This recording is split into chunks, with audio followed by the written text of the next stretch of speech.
Well, thank you for having me to express kind of what JPIAMR have achieved during close to 15 years. There are many things I would like to say, but let's focus on two things. The first one is really that we have enabled to get the nations together, 21 nations, and we have moved from national agendas and policies into a more collective global coordination and strategic alignments. And we have worked in several steps with a strategic research innovation agenda, where all member states are standing behind and are taking back to the member states. And that's one of the best achievements, I think. And that's also why I think we have a very good reputation in the sector towards other stakeholders and organizations. So that's the first one.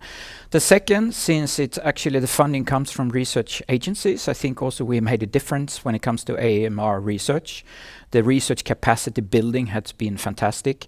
More than 100 different transnational projects, and I would like to underline transnational because this is a common task that we have. Microbes do not have borders. They move across countries and continents, and that's why we have to join efforts. And I think we have really done that within the JPIAMR.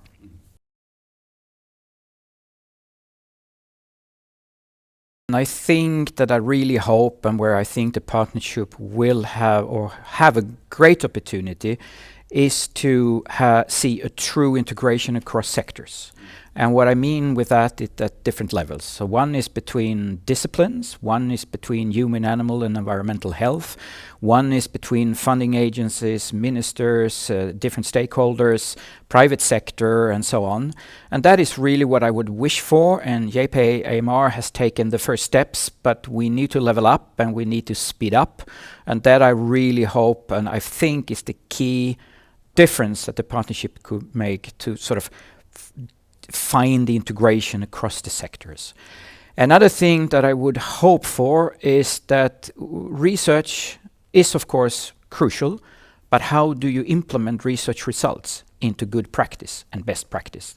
And that is also time for the partnership to take seriously and work ahead of that and find the instruments how you can implement all these fantastic results that are originating from the projects, but how do you integrate them into the best for human and animal health and for the environment.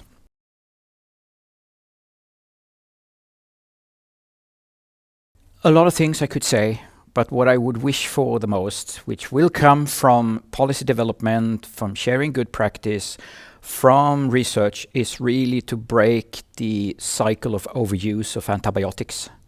In the environment, in agriculture industry, in poultry industry, but also in the use in the healthcare sector. The difference in the policy and how you actually use antibiotics for different type of medical illness or whatever is tremendous worldwide. And I think that is the key. And it's not only research, it's also behavior science and so on. And that I really wish for and hope for that the partnership could make a difference to break the overuse of antibiotics.